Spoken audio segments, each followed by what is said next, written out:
J Mitch.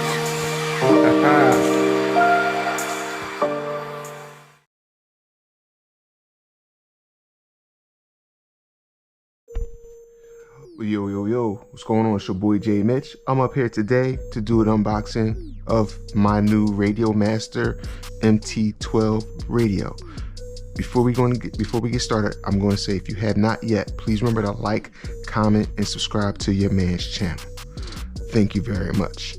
So, again, just want to do an unboxing of my new RADIOMASTER MT12. There are two versions of the radio that are available for purchase.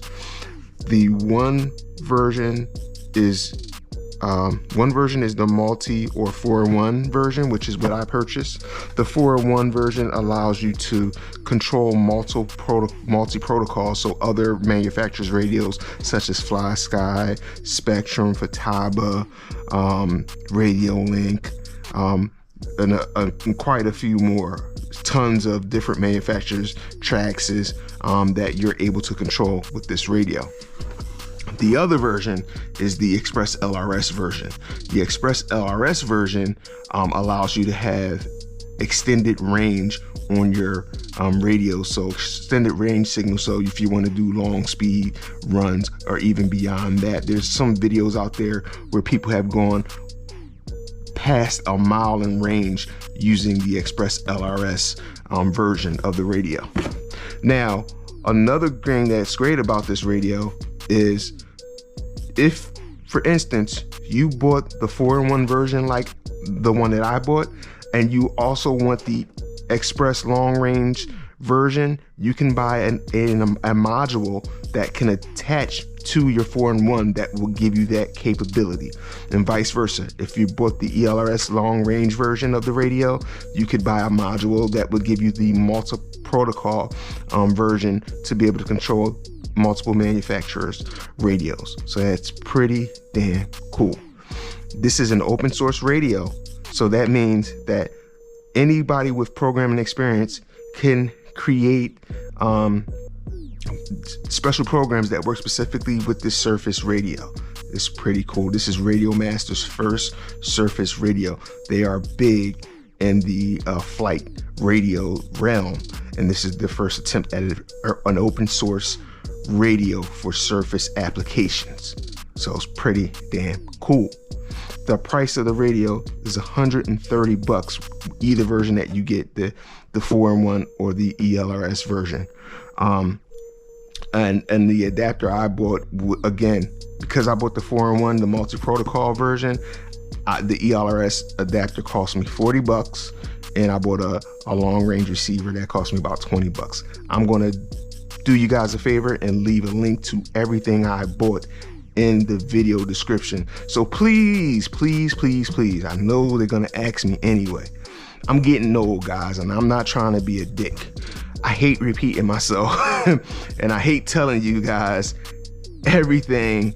All the information you need is going to be right below in the video description. So please, for the love of God, don't ask me where did I get it from and can I give you a link. Just look in the damn video description. So anyway, let's get to the shits and open up the box. So in the box you get the radio. And on the radio you can see these are the navigating buttons. This button here is our system button. This is kind of goes into, like, it applies to everything. So this is your universal radio settings. So, you know, the types of buttons you want to use, the units you want to use, kind of like your default settings. So that's what you'll use your system for.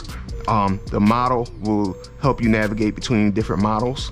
Then you have your page left that will help you navigate left and right through the different pages of whatever screen you're looking at. In the middle, here's our power button. You have your return button that will bring you back to the default of, you know, the previous screen, the previous menu screen that you were on. And then here's, if you're using telemetry, this button will navigate you to the telemetry screen. And you have this nice scroll wheel. So it's a metal scroll wheel to scroll up and down in the menus, and then you hard press it to actually select an item. Pretty damn slick. There are tons of trims on this radio, lots of switches, so many options here. It's not even funny. The steering wheel can be switched from left to right. So if you're a left-handed or right-handed person, you can just unbolt this and switch it to the other side. Very similar to what you can do in a Futaba radio. The quality of the radio feels Futaba in the hand. No lie, you guys know I'm the king of the Futabas. I've had them all. 4PX, 7PX, 7PXR, 10PX. I've had all the high-end radios, and this thing feels just like them. Again, $130. That was enough right there to get in the game, just to take a chance on it. For the amount of money we spend on tires and receivers and stuff, maintenance, 130 bucks to get a radio of this caliber, why not give it a try? If it doesn't work, hey, 130 bucks is nothing in this hobby when you're on, when you're not just a beginner. $130 is a walk in the park. It's like going food shopping every week. It's what you do. So that's that. Here's your trigger. Your trigger actually has a lot of adjustments on here, just like a Futaba. And here's another hidden switch, just like on the Futaba. And then underneath here, just like a Futaba, here's some additional connections. You have your headphone jacks. You have a servo lead to update like your receivers and things like that. You have another USB-C jack here to upload the firmware, download the firmware to your radio. And also you have a micro SD slot, and also there's a micro SD card included. It's 512 or half a gig SD card included, so it's pretty cool. It's already preloaded with the system default firmware and model information, so that's pretty slick. You can also back up your settings onto this SD card. Again, this is open source. You can go to RADIOMASTER.com to find out how to update the firmware. There's also great Facebook pages. If you look up RADIOMASTER MT12 on Facebook, there's a Facebook group just dedicated to this radio, and there are new things every day shared there. People are introducing themselves. People are really learning a lot from each other. It's a great place where like the surface guys and the air guys are coming together, and the air guys are helping the surface guys are giving the air guys tips, and we're doing all kind of stuff in that group. A couple days ago, I think when I first got in, there was like 50 members, and I believe there are probably over 100 members now. So check that group out. Check out that Facebook group. There's a couple Radio Master groups, but there is a specific Radio Master MT12 group. I'll try to leave a link to that in the video description as well for everyone. Lots of things to go over there to talk about setting up this radio. All right, again, this was an unboxing, right? And I'm talking about the specifics of this radio, but this is what it is.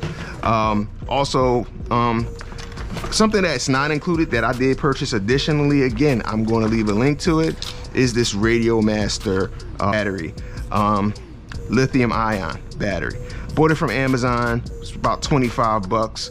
And as you can see, I'll take it out just so you guys can see that this radio, it doesn't matter what end it comes on, because the radio runs off of the balance lead.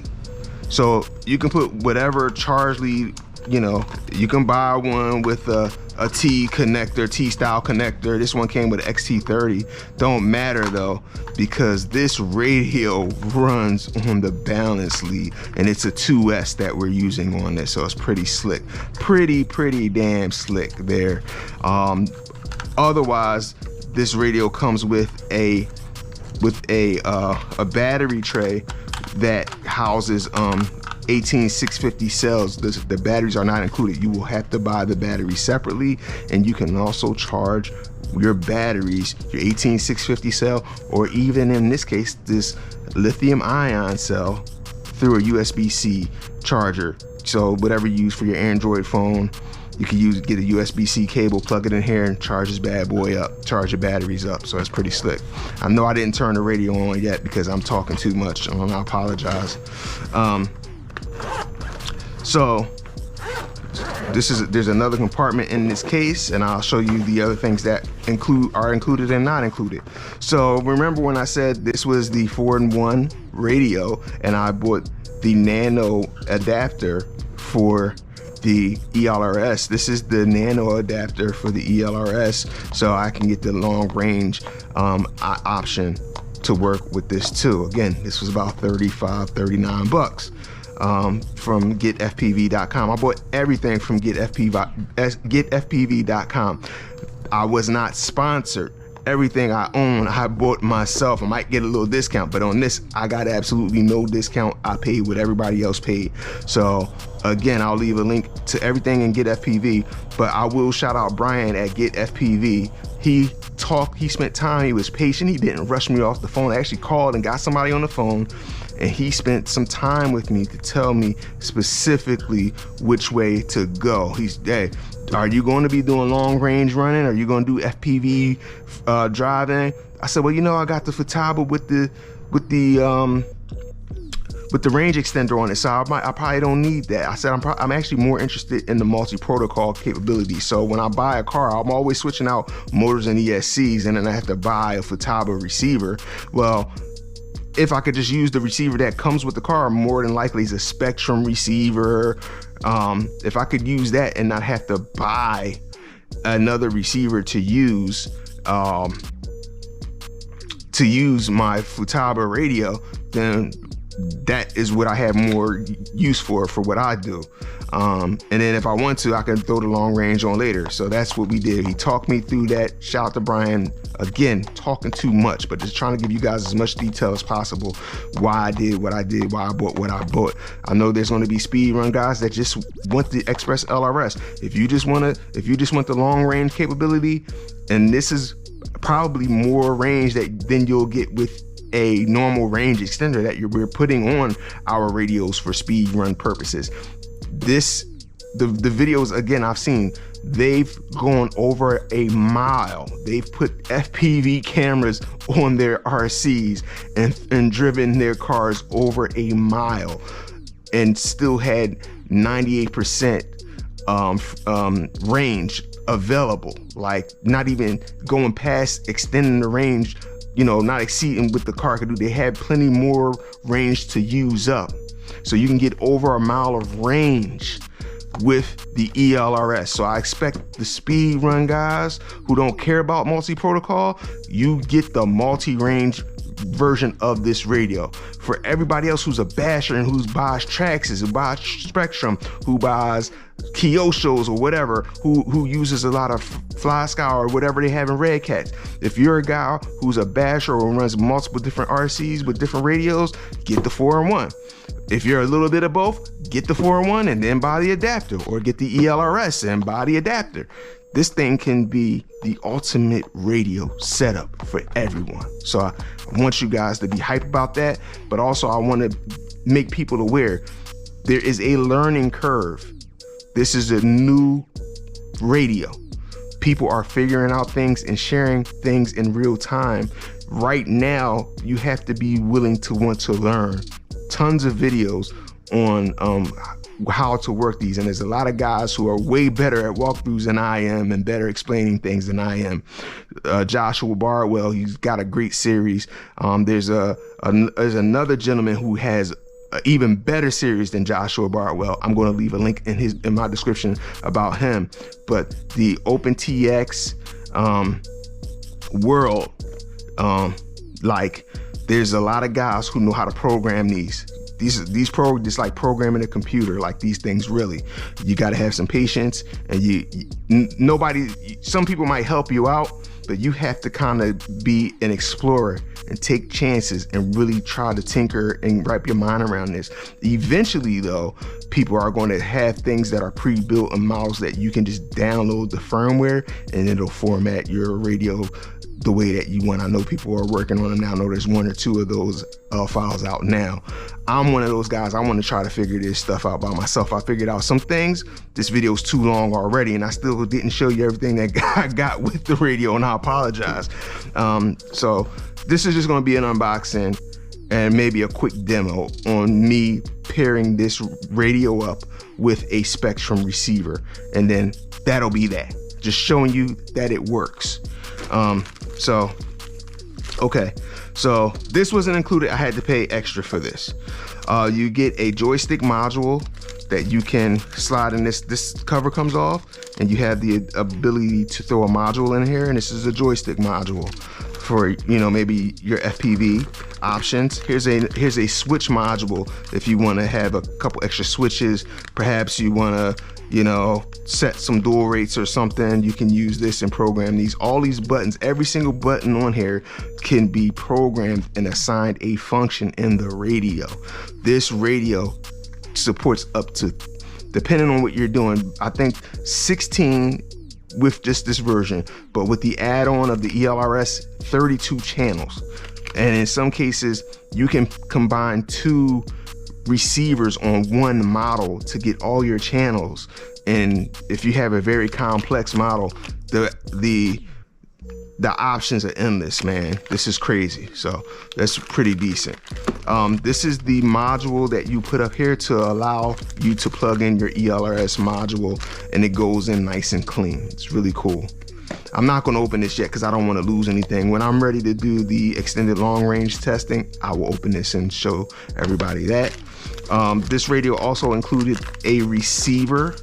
There's one receiver included, and here it is. Here's one receiver, and then there's another receiver that I bought for the ELRS. This is the receiver that came for the multi units. This one was included in the $130. This one is used for the long range, and this one cost me $20 in addition to this. So all in, this is $130. Let's call this $60. I'm $200 and got everything here. Oh, and the battery was additional $25. So let's say that, you know, $130, $60, $25. You do the math. I'll add it up and put it on the screen for you guys. But this was everything that was included. Again, I think this is the best video that I've done because I'm talking a lot and giving you so much information. All the information is in the video detail.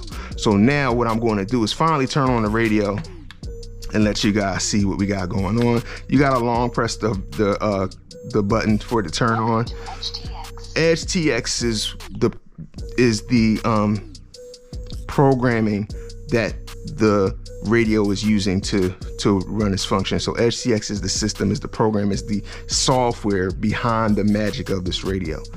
And that's it. So one of the first things I will tell you to do, by default, channel 1 is set up as throttle, and channel 2 is set up to steering. One of the first things, I haven't seen anybody do this yet. One of the first things, as a surface radio user, we know 1 to turn, 2 to burn. It is the opposite by default on this radio. So one of the first things that you need to do is go into your system, and then from your system, page to page number 3, if you can see it here, page 3. And when you get to page 3, you want to, I'm scrolling up, and right here it says the DEF chan order.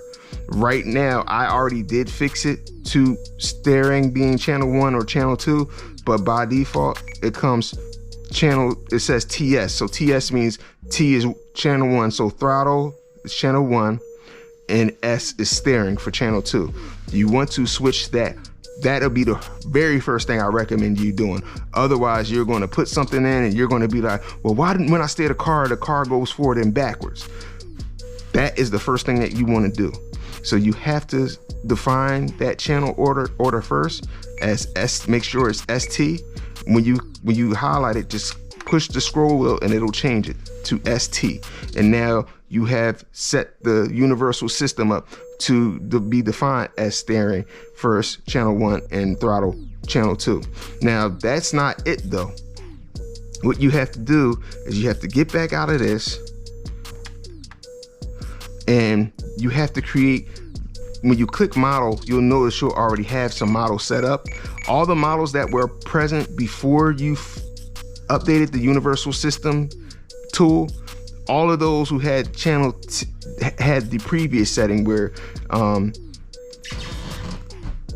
where throttle was channel 1 and steering was number 2. So you have to create a new model in order for channel 1 to be S, to be steering, and channel 2 to be turn. So just let you guys know, the models that are already set up by default will be the opposite way, and you will have to change those in a different way, which I'm not going to get into, because again, now we're on 21 minutes into the video. I don't know how I'm going to edit this. This is going to be a long damn video. I apologize. It's just so much information here that I've watched videos and I haven't seen anybody give it all. So I hope you guys have y'all breakfast. Maybe you're on the toilet. Maybe maybe your kid's asleep. Maybe it's a late night. Maybe you just got the radio. I don't know. But this is going to be a long video and you have to watch it to get this information, because people aren't giving this, you know, not yet, or I don't know. Anyway. So that's that. So I've already taken the liberty of setting up a model for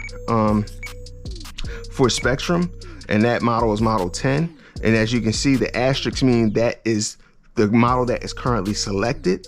Now I'm going to show you guys how to bind a Spectrum receiver to this radio. I'm going to hit model, and then I'm going to page to the right, and I'm in my setup. I'm on my setup page.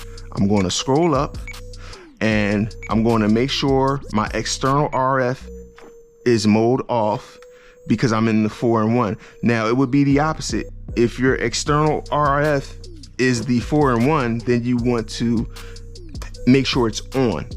But because I have the 4-in-1, my internal RF will be set up as, let me get there, I passed it already. My internal RF will be set up as on. So right now the internal RF is off. I'm going to set it to on, right? And when I change the internal RF to on, it's going to say multi. And again, vice versa. If you're using the multi external one, you would be doing this. Instead of internal, you'll turn the external RF on.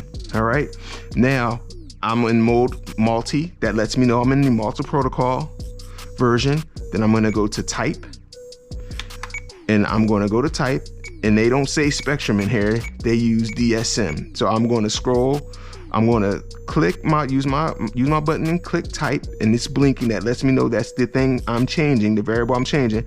I'm going to get to DSM, keep scrolling. So not DSMR, DSM. And I'm gonna click, and now it stops blinking, so that lets me know that's what I selected. Subtype is going to be R1F. This is the subtype you want to use for this receiver, R1F. Okay, now I'm going to scroll down one more time, not going to change any of this stuff. Then when I get the receiver, I'm going to highlight bind. Now, at this point, I'm going to bind the receiver like I normally would. Whatever your receiver you're using, whatever the bind mode is, whatever is used to implement the bind mode, that's what you follow. So all I'm going to do for Spectrum, I'm going to turn it on and hold the Spectrum button until this thing starts blinking. Now when the receiver's blinking, I'm in bind mode. Now I'm going to come back to my RADIOMASTER, and I'm just going to click bind. It's going to blink, and now the receiver has stopped. The receiver here is bound. I don't know if you guys caught that. The receiver's bound now. Left and right works, and my throttle works. That's all you need to do. Whatever receiver it is, that's all you follow those same instructions under the multi-protocol. All right, that is enough. 26 minutes in. I don't know who made it this far, but if you made it this far, I definitely appreciate you. I'm going to end the video here. There's so many more things I've already done with this, but I think I've given you enough just to go ahead and get started. If you have any questions other than what I've already answered during this long video, go back and see if I answered it. Did I answer how to use bind? Yes. Did I answer what's the difference between the 4-in-1 and the multi? Yes. Did I also put all the details of every everything where you can buy them from, links to everything I talked about in this video are provided in the video description. So take a look there. Any comments, any feedback that you have for me, I really would appreciate it. As I learn more, I will share more. As I get better with it, I'll try to find ways to share it, whether if I provide people with default settings or firmware to load onto the radio that will make it easier for you to get started, just a nice starting point. I might get to that point where I could do that. I might get to a point where we can talk. If you want to see a more specific video, if you want to see the binding, again, just one video talking about binding. If you want to see a video about how to talk about setting up your channels, we could talk about that in another specific video. But I think, again, this has been long enough, so I'm going to go ahead and end it. I'm going to say thank you all for your time and your attention. Shout out to my homie Dave Hubbard. Rest in peace, bro. Shout out to Big Willie. Shout out to the homie Ted. Shout out to Adam from RC Discount. Shout out to Hector and Mark from RC Discount. Shout out to getfpv.com and Brian over there for helping me out making the decisions on how to move forward with things. And just shout out to the RADIOMASTER MT12 group. You guys don't know it, but we're gonna become good friends really soon, because I'm going to figure this thing out. Especially, you know, Christmas is coming up. I'm on vacation. I ain't gonna have nothing but time and energy to figure all this stuff out and get started. Anyway, that's gonna be it for me. Y'all be good now. Happy holidays to you and your family. Y'all be good now. Peace. GoPro, stop recording.